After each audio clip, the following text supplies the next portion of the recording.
He wore a tailored midnight blue suit worth over $3,000, held a platinum-tier boarding pass in his hand, and stood quietly inside the most exclusive lounge of VistaJet Terminal A, a place where silence was golden and glances were currency. Yet the woman behind the reception counter looked him straight in the eye and asked, "Are you here to drop something off?" No hesitation, no apology. Just the kind of subtle jab that only those cloaked in authority dare to deliver. And the only reason she questioned him? His skin. This isn't a tale of misunderstanding.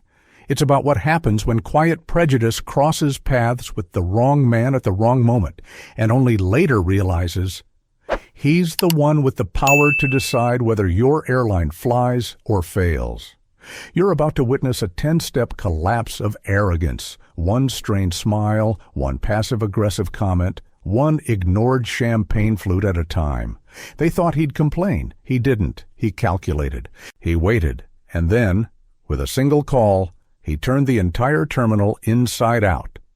Want to know how real power moves in silence? Stick around. Tell us, what moment struck you the most? Where in the world are you watching from? And if you believe dignity shouldn't depend on skin tone or dress code, subscribe. This is just the beginning. Brandon Cole didn't enter rooms. He commanded them. At just 39, he'd built a reputation in investment strategy that spoke in hushed tones through penthouse meetings and elite financial retreats. Wearing his signature look, no tie, just a sharp-tailored suit and pristine shirt, he walked confidently down VistaJet's private concourse toward the Celestial Sky Platinum Lounge. His luggage, a carbon fiber jet black carry-on. His watch, a sleek, titanium-faced Noir Craft Veritas. His energy, calm, precise, untouchable. But none of that seemed to matter the moment he stepped onto the lounge's marble floor. Behind the counter stood Karen Albright, mid-40s, hair iced blonde and tightly pulled back. Her expression had been groomed over years of controlling who belonged where.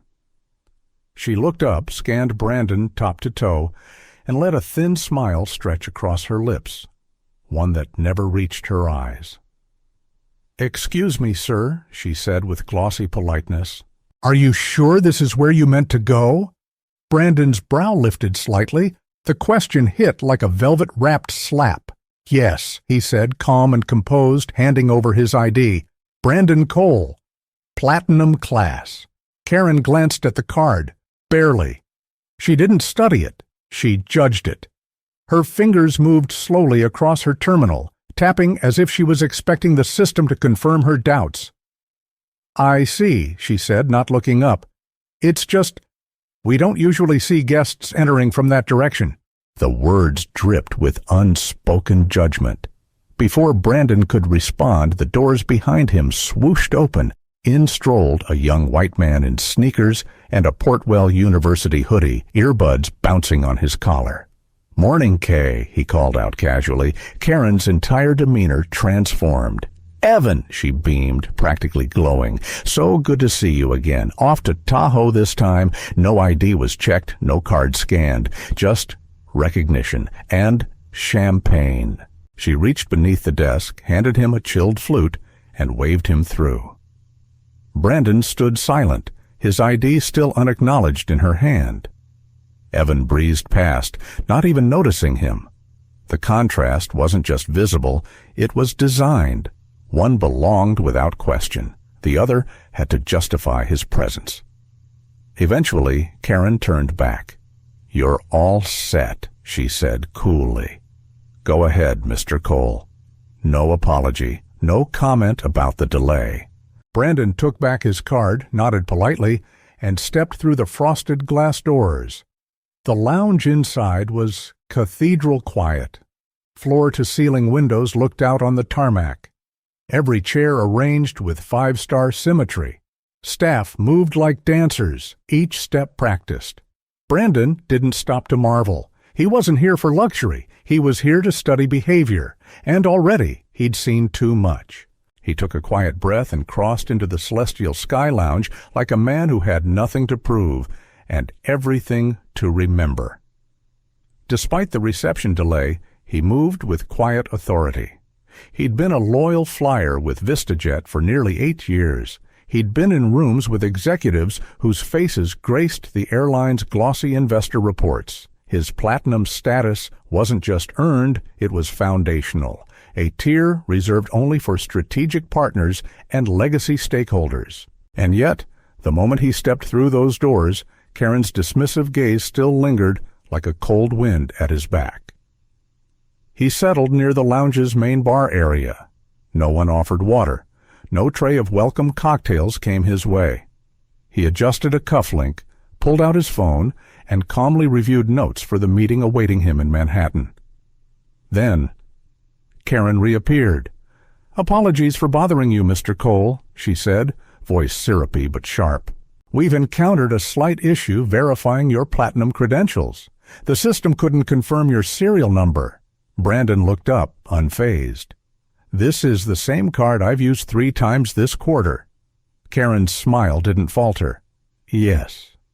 Well, that's part of the issue. Unfortunately, we'll need to recheck the access number," Karen said without meeting his eyes. "Would you mind stepping back to the reception so we can rescan it?" Brandon glanced up from his phone, blinking once. "Isn't this the same card I've used to access this lounge 3 times this quarter?" Karen's smile remained intact, but it was as brittle as glass. "Yes, well, that's part of the issue. The system might have flagged your account. Happens from time to time, likely just a formality." Brandon stood slowly. His jaw was tight, but every movement was calm and deliberate. As he followed her back toward the reception, the glass doors behind him opened, and a group of 3 walked in. A pair of older men in crisp golf polos, and a woman in a designer sundress with oversized sunglasses.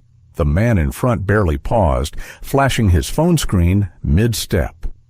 Karen's assistant, a younger woman with a glossy bob and light pink nails, smiled, waved them through, and handed out chilled glasses of sparkling wine. No ID, no scan, no hesitation.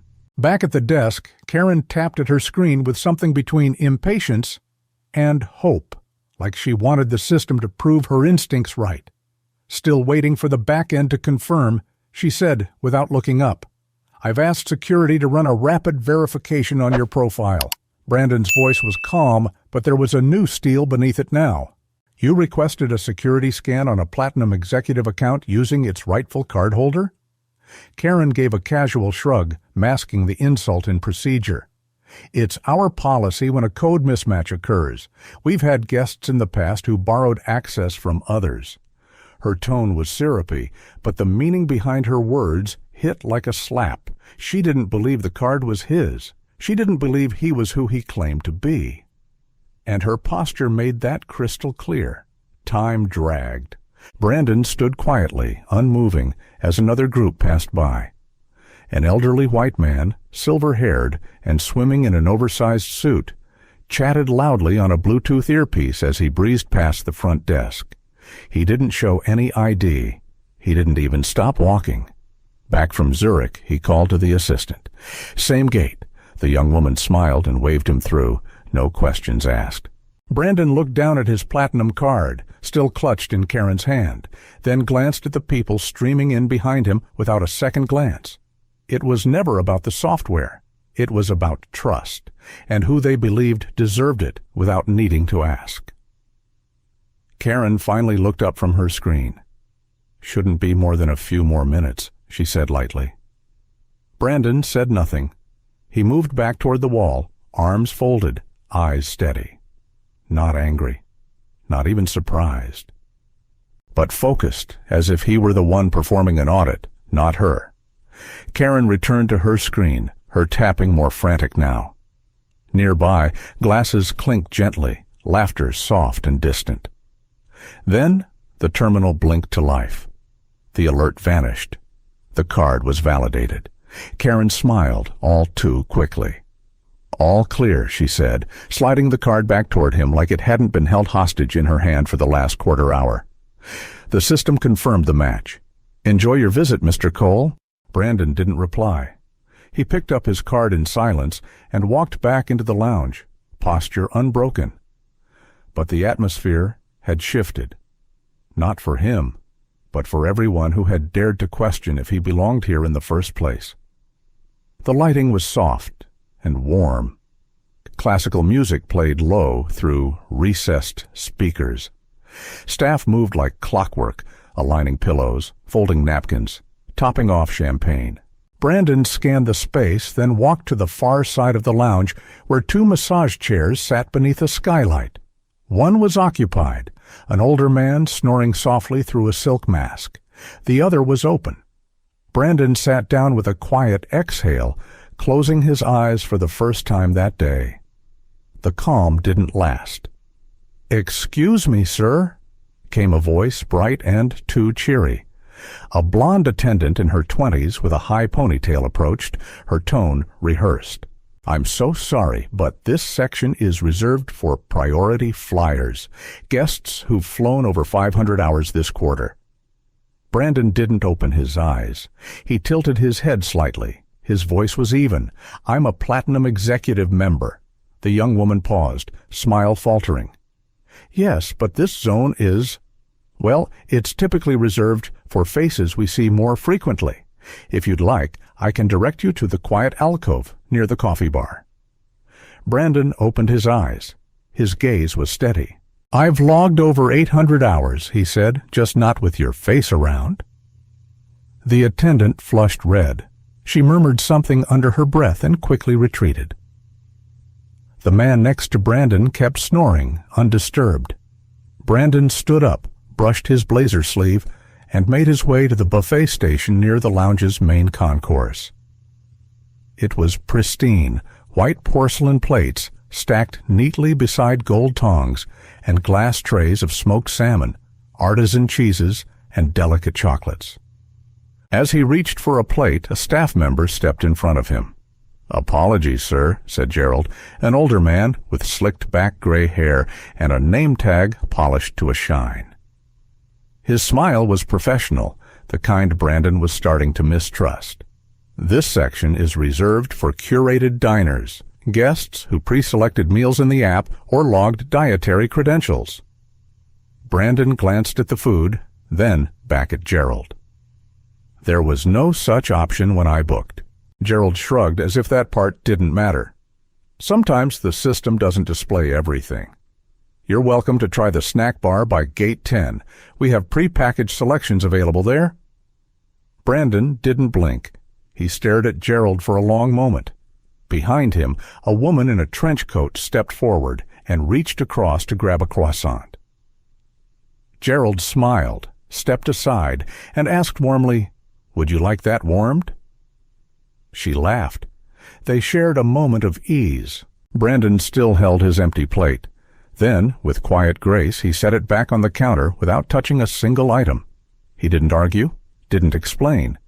He just turned, shoulders straight, pace measured, and walked away. "There was no such option when I booked," Brandon said flatly. Gerald gave a light shrug as if the system's gaps were somehow Brandon's responsibility.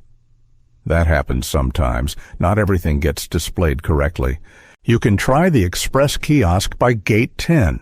We've got pre-packaged snacks available there." Brandon stared at him, not blinking, not moving. It wasn't about the food. It was about the tone. The way Gerald said guests didn't include him, like he'd stumbled in from Coach by mistake. Behind him, a woman in a tan designer trench coat stepped forward and casually reached across to grab a croissant. Gerald stepped aside immediately, smiling at her with a warmth he hadn't offered once to Brandon.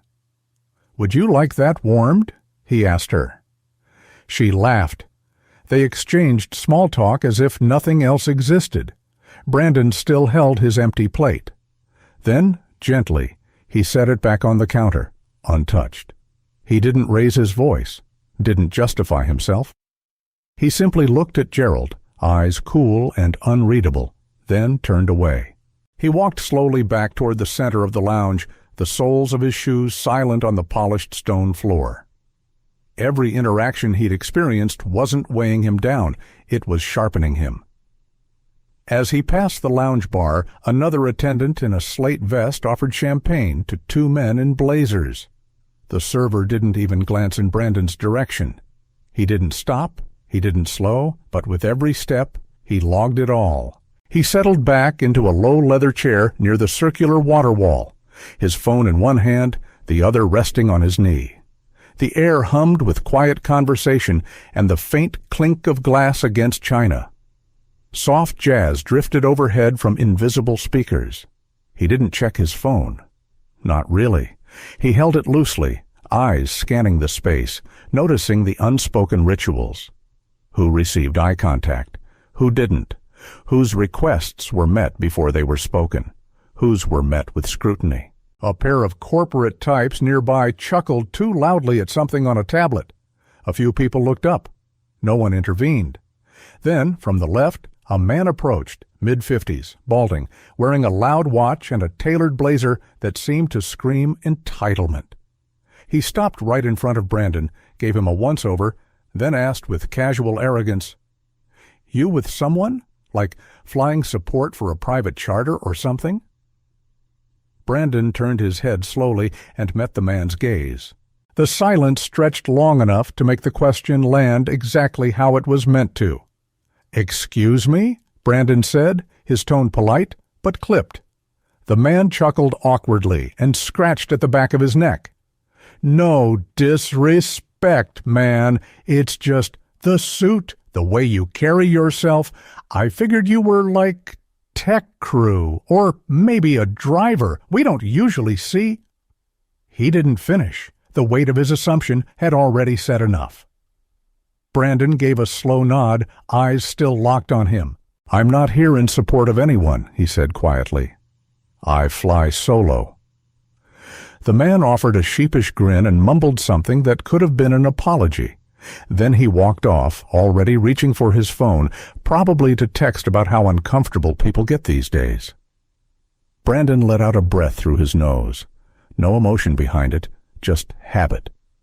He'd heard worse, but the casual nature of it, the way the man had said it like it was nothing, still grated. Meanwhile, near the front of the lounge, Karen leaned in and whispered to her assistant, a young woman with tightly coiled curls and a nervous posture. Her name tag read Emily, just 3 months into the job. "Did you see the guy in chair 12? Karen said, nodding subtly toward Brandon. Emily followed her gaze, brow furrowing. "He's platinum, right?" she asked, glancing down at the guest manifest. Karen waved her hand dismissively. Could have been a gifted pass. Or one of those legacy tier upgrades. Trust me, he's not our usual type. Doesn't carry himself the way they do. Doesn't fit. Emily looked uncertain, but didn't push back. Karen continued, voice lowering. "You can always tell," she said. "He looks like someone who's never been in a place like this without being someone's guest." Emily didn't reply. She turned her attention to the gift bags lined up near the check-in list, typically handed to international VIPs before boarding. Without saying a word, she skipped over Brandon's name. At the far end of the counter, the espresso machine hissed quietly. Karen returned to adjusting the welcome table's flower arrangements, every movement sharp, practiced, controlled. From where Brandon sat, he couldn't hear the whispers, but he didn't need to. He'd seen this kind of choreography before, same rhythm, different cast. The words might be hushed, but their effect rang loud. Another server passed by, balancing a tray of champagne flutes. He paused to serve a couple sitting across from Brandon, smiling, engaging, then turned, walked right past Brandon's chair, as if he wasn't there. Brandon didn't flinch. He leaned back in the seat, phone now resting in his lap. His eyes were steady. Recording every single thing. The woman near him adjusted her bracelet and glanced around, then turned and walked right past Brandon's seat as if he were invisible. He didn't react. He leaned back into the leather chair, lifted his phone, and began composing a message. This one, not for a colleague or friend. He opened a secure app labeled Sentinel, tapped in a 6-digit code, and waited as the screen unlocked, revealing a silent interface lined with encrypted options. The espresso bar, tucked in a dim corner beneath a brushed bronze arch, gleamed like a high-end art exhibit. The marble countertop reflected soft ambient lighting, and the shelves behind it were lined with single-origin coffee blends labeled like artifacts. Brandon stood there quietly, waiting for his ristretto to finish brewing, hands loosely clasped in front of him. He didn't check his watch. He wasn't in a hurry, but his stillness pulled attention. Subtle glances, curious shifts in posture, not out of interest, but assessment. Just as the barista slid the espresso cup across the counter, a sharp voice broke through the jazz hum like a dropped cymbal. "Yo! What? No bubbly for the chairman's kid!" The voice belonged to Chase Roden, 27, dressed in loud designer streetwear with mirrored shades pushed up into his blonde tousled curls. Chase wasn't known for work ethic. His name held weight because of who his father was, a board member on VistaJet's Strategic Council. And Chase carried that entitlement like a family crest. Brandon turned slightly, not from surprise, but from instinct. Chase spotted him, took in the crisp suit, the steady posture, the espresso, and decided with spoiled instinct that this was his stage. He swaggered up to the bar, holding a chilled glass of white wine that dripped condensation onto the marble. Then, with a muttered, "Move, man, let a real member through," he gave Brandon a casual shoulder check. Not hard. Just hard enough to be intentional. The wine glass tilted. Not an accident. A perfect arc of cold white wine splashed across Brandon's slate-gray shirt, bleeding into the fine weave like ink in water. Chase stepped back, eyes wide in mock surprise. "Oops," he said, the smirk undercutting the apology. "Didn't see you there, buddy." The word buddy hit like a slap, dressed as small talk. Brandon looked down at his shirt, then reached for a napkin, dabbing the fabric with careful, precise motions. No sharp breath, no curse, just silence. Heavy, deliberate silence. Across the lounge, Karen had witnessed the entire thing. She didn't gasp, didn't move, didn't offer help. Instead, she turned toward a nearby staffer and said coolly, "Chair 23 looks like it got a little messy. Can someone handle that?" She didn't need to look at Brandon when she said it. The meaning wasn't in her words. It was in how casually she gave them. Brandon continued blotting the wine, methodical and calm. The barista stood frozen behind the counter, unsure whether to acknowledge what had happened or pretend it didn't. Chase had already turned away, laughing at something on his phone, high-fiving another guest who didn't even glance in Brandon's direction. No one asked if he was all right. No one offered him a towel. Not a single apology. And Brandon. He said nothing, not from fear, not from weakness, but from memory. This wasn't new. He folded the damp napkin, placed it neatly beside the untouched espresso, and walked away without a word.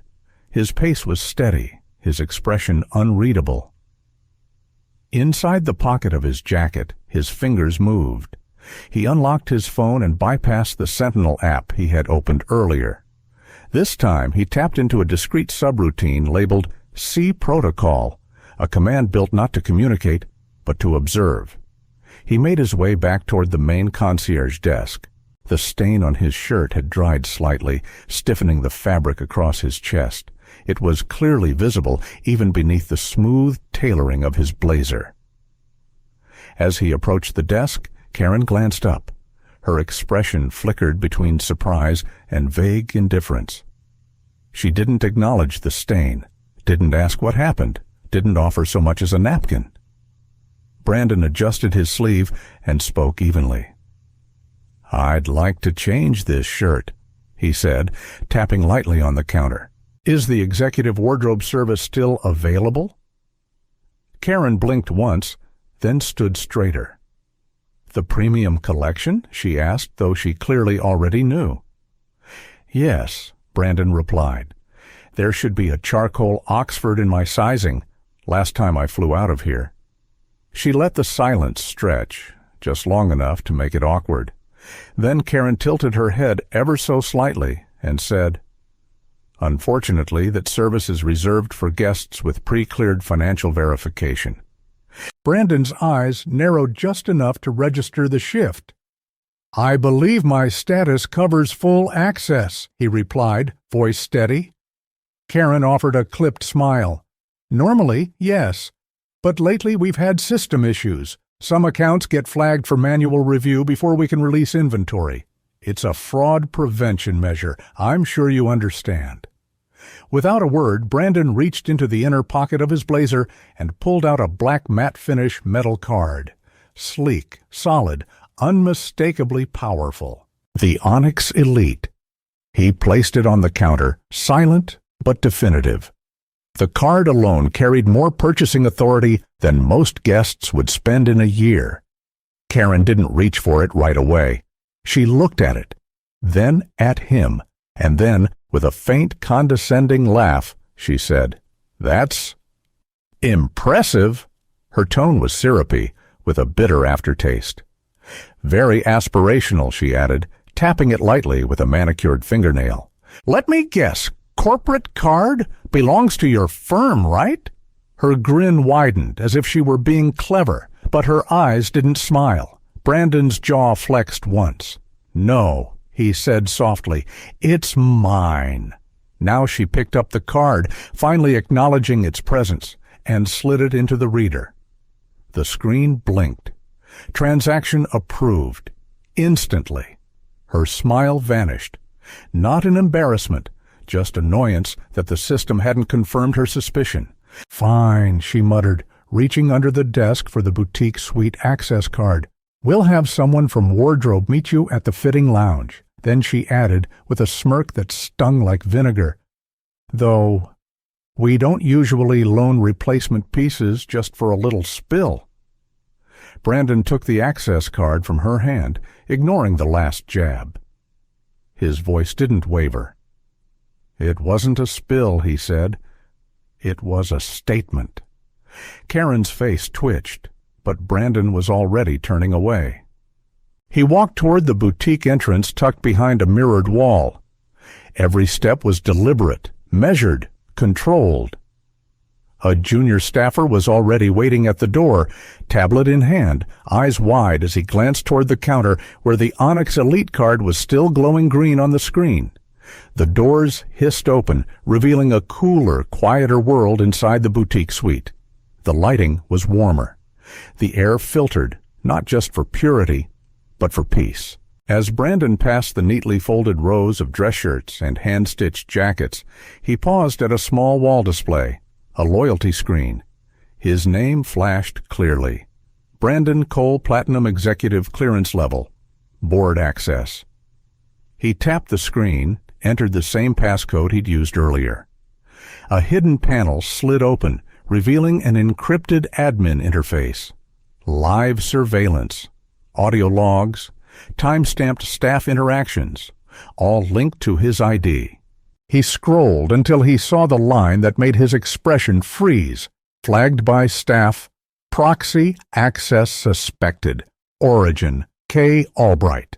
His eyes darkened, not with anger, but with absolute clarity. Behind him, the boutique attendant, barely out of training, stood nervously, holding a freshly pressed charcoal shirt wrapped in protective silk. Brandon nodded silently, took the garment, and stepped into the private fitting room. Inside, he undressed with care, folding his stained shirt with deliberate dignity. Even in that moment, violated, dismissed, he respected the ritual. The mirror didn't show rage, it showed calculation. He buttoned the crisp new shirt, adjusted the cuffs, and stepped out, his presence quieter, but somehow heavier. He thanked the staffer with a courteous nod and exited through the corridor. As he re-entered the lounge, something in the air shifted. No one noticed it, not at first. That was always how it worked. People who'd lived in comfort they didn't earn rarely noticed when the ground beneath them started to shift. Brandon walked calmly back to the same leather chair he'd used before, still slightly misaligned. No one had bothered to reset it. He sat, crossed one leg over the other, and reached into his pocket. This time, he didn't open the Sentinel app. He didn't check the surveillance log. He opened the encrypted dialer embedded in his phone's custom firmware, a hidden layer known only to executive class holders within Halston Equity Trust, not listed in any manual, not visible in the public build. He brought the phone to his ear. No ringtone, just a click. A mechanical voice answered. "Command line active, awaiting clearance." Brandon responded without emotion. "Cole, Brandon, C-41. Confirmed gate activation. Immediate." The voice didn't hesitate. C-41 confirmed. Investor override engaged. Secondary alert to terminal systems in 5 minutes. You are now live. Brandon ended the call. The entire exchange had lasted less than 10 seconds. He placed the phone on the table beside him and leaned back into the chair. No tension, no urgency. But beneath the silence, the countdown had begun. It had been only 10 seconds. Brandon placed his phone quietly on the side table beside him and leaned back into the leather chair, his posture effortless, his breathing calm. He gazed upward, watching the soft halo of ceiling lights ripple across the curved glass above, like light on water. Nearby, Karen was laughing with another staff member by the bar, completely unaware that the game she thought she was winning had already ended. 3 minutes passed, then 4. At minute 5, the change arrived. There was no alarm, no siren, just a sudden shift on the digital screen above the reception terminal. The flight board's colors flickered, then turned red. The quiet blinking line beneath the gate listing read, "Executive override engaged." High-level investor on site heads turned. Brows furrowed. The room didn't erupt, it froze. Karen looked up mid-laugh, her smile faltering. A barista dropped a saucer at the espresso station. At the front desk, the concierge terminal buzzed with a new alert. "Initiate compliance protocol. 7B, all guest interactions under review, VIP status. Oversight active." Karen opened the drawer and pulled out her tablet. She tried to refresh the guest list, but it was locked. The screen rerouted her to a page she had never seen before, a compliance interface outside her level of access, a hard bypass, no override. Deep in the operations hub beneath VistaJet Terminal A, alert pings lit up monitors like a storm. The regional director was notified. Security feeds flagged everything tied to guest profile C-41 from 6:42 a.m. onward, and Karen Albright's name appeared beside 3 interactions now marked for compliance review. Her heart rate climbed. Meanwhile, across the room, Brandon hadn't moved, not an inch. He wasn't observing anymore. He was confirming. A second banner rippled across the staff network. Investor tracking. See secure audio-visual monitoring. Engaged personnel logs under audit. The walls hadn't changed, but now the building was watching back. Guests could feel it, even if they didn't understand it. Something invisible had shifted beneath the glass and marble.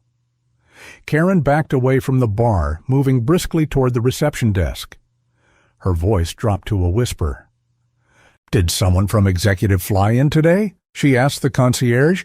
"We didn't get any heads up." The concierge, pale now, didn't answer. He looked toward Brandon, then toward the override alert, still pulsing on the screen like a quiet siren. Behind them, the doors to the internal ops suite clicked open. A tall figure in a navy blazer stepped through, his stride urgent but composed. His lapel bore the platinum insignia of a senior operations officer. His posture alone was enough to clear the air. Franklin Dade, director of ground operations for the Western Corridor, was not the kind of man summoned lightly, and not the kind who bowed easily. He scanned the room, his eyes settling at last on the man seated calmly in chair 23, the one who hadn't demanded anything, hadn't raised his voice once, yet had made the entire terminal hold its breath. He approached with measured steps, adjusting his cuffs out of habit more than necessity. "Mr. Cole," he said, voice low and composed, "I want to extend our sincerest apologies for the oversight. We were unaware you'd be attending today's board session. Had we known, of course, the executive wing would have been prepared in advance." Brandon looked up slowly. His face was unreadable. "You didn't know?" he repeated. "That's correct," Franklin replied, clearing his throat. "I'll have the boardroom opened immediately. Do you prefer a private corridor, or—" Brandon raised one hand calmly. "No need," he said. "I'll walk." Franklin nodded respectfully and stepped aside, unsure whether he should stay or follow. Brandon stood, smooth, controlled, and adjusted the cuffs of his shirt. Every movement was composed, intentional.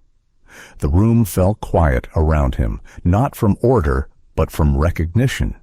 Even those who didn't yet understand what was happening sensed the weight in the air had shifted. At the front desk, Karen stood frozen, tablet pressed tightly to her chest, arms crossed, lips a thin line. Her expression had changed, not cold, but cracked. Brandon turned toward her, unhurried, unshaken. He didn't raise his voice. He didn't need to. The silence was enough. "You were right earlier," he said, locking eyes with her. "This isn't the kind of place for me." Karen blinked. Her mouth parted slightly, but no words came. Brandon took a single step closer, his voice like velvet wrapped around steel. "Because I didn't come here to be seated," he continued. "I came to see who's sitting in places they were never meant to lead." Karen's expression faltered. Her grip on the tablet loosened just slightly.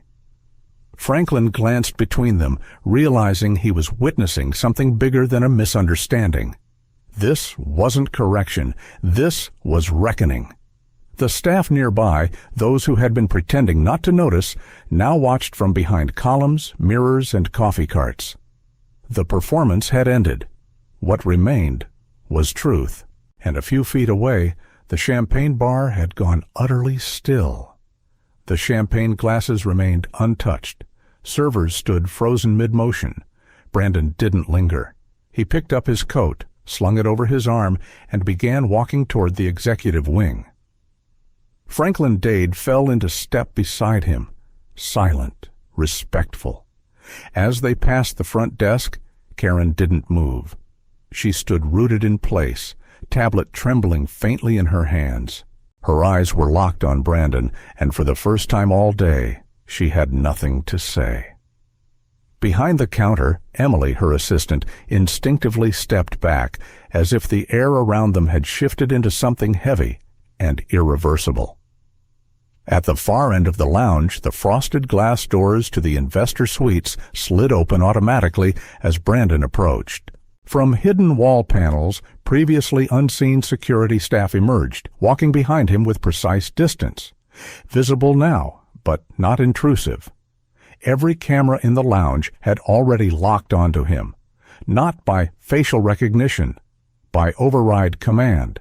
The system didn't just know who he was anymore. It knew who had ignored him, who had flagged his name, who had dismissed credentials that required no explanation. Above the staff command terminals, a new banner flashed across every screen. Full investor engagement. CLASA oversight prepare for immediate on-site compliance review. Karen stared at the screen. Her hands went still. Her thoughts unraveled. By the time Brandon entered the executive boardroom, the signal had already spread across VistaJet's internal networks. Compliance protocols activated. Regional logs locked. Security footage, audio transcripts, and guest interaction data from the past 3 hours compiled, cross-referenced, and encrypted. At the core of the operations center, a compliance officer pressed send on a restricted access bulletin.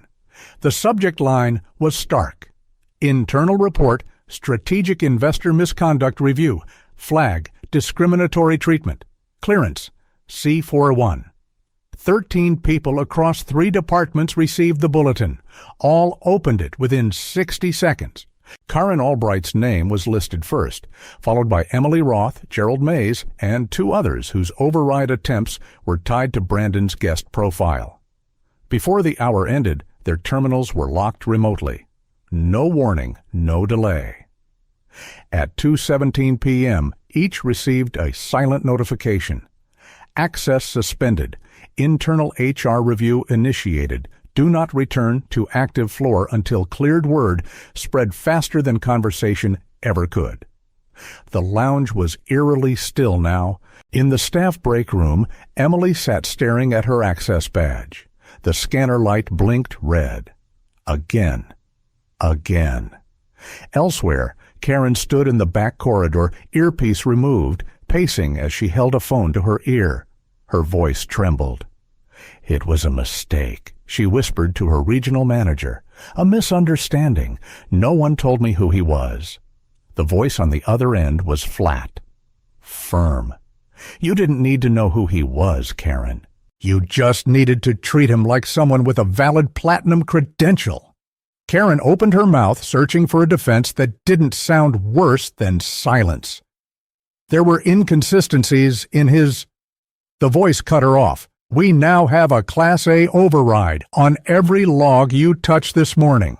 Compliance is involved. Ethics is involved. A pause. You need to leave the floor. They'll be contacting you directly. The line went dead before she could say another word. Downstairs, in one of the private investor suites, a very different confrontation unfolded.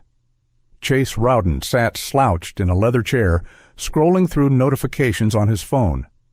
The group chats buzzed endlessly, none of them comforting. Across the table stood his father, Richard Rowden, a senior figure on VistaJet's investment council. His arms were crossed, his expression didn't shift. You spilled wine on him? He asked, voice quiet but lined with disbelief. Chase shrugged. It wasn't like that. I bumped into him. He made it a whole thing. Richard's eyes didn't blink. That's the point. You didn't bump into him. You embarrassed this company. You embarrassed me. And you threw a live match into a gasoline deal we've spent 6 months locking down. Chase scoffed. How was I supposed to know he was on the board? You weren't supposed to know. Richard snapped, stepping closer. You were supposed to act like a decent human being. That's the minimum, Chase. And you failed. He reached into his briefcase and pulled out a single envelope, already signed and sealed. He dropped it onto the table in front of his son. Effective immediately, he said coldly, your access to the discretionary trust accounts is revoked. Your name is removed from all proxy votes. Your invitation to the July Investor Summit is canceled. Chase stared at the envelope like it was foreign currency. You're cutting me off. Over a shirt and an attitude? Richard leaned forward, voice now ice. You didn't just tarnish your name, you cost us 4% in leverage at the next investor alignment. That's $22 million in influence gone because you wanted to act tough in front of a man who could buy and sell the terminal you disgraced yourself in. Chase's jaw tightened. His hands curled around the edge of the table. But no words came. His father turned, picked up his coat, and walked out without looking back. You don't carry this name anymore, Richard said over his shoulder, not where it matters. Back upstairs, Brandon moved through the corridor linking the investor suites to the executive wing. His phone buzzed once, compliance report available. He scanned it briefly. Every infraction, time-stamped, tagged, documented. He tapped on one line in particular. 8:14 a.m., unauthorized behavioral flag, K. Albright. He tagged it for elevated scrutiny. He didn't need vengeance. What he needed was clarity. And now he had it. The system hadn't just recorded what was said, it had recorded how it was said. The tone, the pauses, the target. Every inflection now time-stamped, attached to a name, and compiled with surgical precision. Brandon scrolled down his tablet, pausing on one entry. 8:14 a.m. Unauthorized behavioral flag. Applied source. K. Albright status. Elevated scrutiny. Confirmed. He tapped it once, tagging it permanently. At the headquarters of VistaJet North America, the boardroom was unusually still, not for lack of attendance, but for the weight hanging in the air since the compliance report had dropped that morning. 15 directors sat in silence around a long obsidian table, each with a printed dossier in front of them. Their names were grouped under a new banner projected at the front of the room. Oversight recipients. Internal audit level. Alpha. The screen scrolled slowly. Time-stamped service denials. Selective hospitality. Unauthorized tone flags. Patterned behavior indicators. All of it had been captured by a system they thought only monitored for security breaches, not ethics. At the far end of the room, Brandon stood, not as a guest, not as a client, but as a man whose presence now redefined the framework of who held the power in the room. He wore the same tailored calm that had once been ignored, but this time no one dared look away. His title, Investor Liaison and Strategic Equity Officer, had always been printed beneath contracts and in quarterly updates. Today, it carried something heavier. Lived authority. "I've read every word," Brandon began, his voice clear but calm. "And before anyone around this table tries to tell me this was an isolated moment, let me say this plainly." He looked around the room. No one moved. You cannot isolate what you refuse to measure. I'm not a glitch in the system. I'm what the system wasn't built to see. And that's exactly when it starts to break. He let the silence speak. The flags didn't pop up because my credentials were questionable. They popped up because the face behind them didn't match the expectation. And if that doesn't scare you more than a breach report, it should. He lifted the remote and tapped once. The slide changed. A flowchart filled the screen, not of departments, but decision points. Every red box represented a place where bias had turned into behavior, where discretion became exclusion. This, Brandon said, is where culture becomes code, where the unwritten rules get embedded, not because they're voted on, but because they're practiced long enough to feel normal. One director opened his mouth as if to respond, then quietly closed it again. Brandon powered off the screen and returned to his place at the table. But he didn't sit immediately. Instead, he reached for an unmarked envelope with a platinum clasp, broke the seal, and pulled out a single-page document. He placed it in the center of the table. "This," he said, "is the mandate." He didn't raise his voice. He didn't need to. Effective immediately, VistaJet will launch a complete retraining of all North American VIP service staff. This includes behavioral analytics, internal bias disruption, guest treatment equity protocol. Brandon signed the bottom with a fluid stroke, like the pen had been waiting for years. He looked up once more. "We don't need our guests to look wealthy," he said softly. "We need our staff to look like they understand what respect is." No one spoke, because the silence wasn't pushback. It was reckoning. Behind the glass, assistants had already begun typing, issuing new calendar invitations, locking old procedures, and activating Phase 1 of the new protocol. Across the screen, the final header appeared, Equity Mandate. Implementation confirmed. Brandon finally sat down. Calm. Steady. His tablet blinked with a secure message from the Halston Equity Oversight Council. Final signature confirmed. Phase 2, pending activation. He tapped back once. Only 3 words. They'll feel it. In a hallway 1 floor below, a junior PR associate answered a call from Media Relations. Her voice shook slightly as she read the official statement. No comment. Internal actions are underway. But Brandon already knew. No comment would matter. Not when the new standard was already rewriting itself in silence.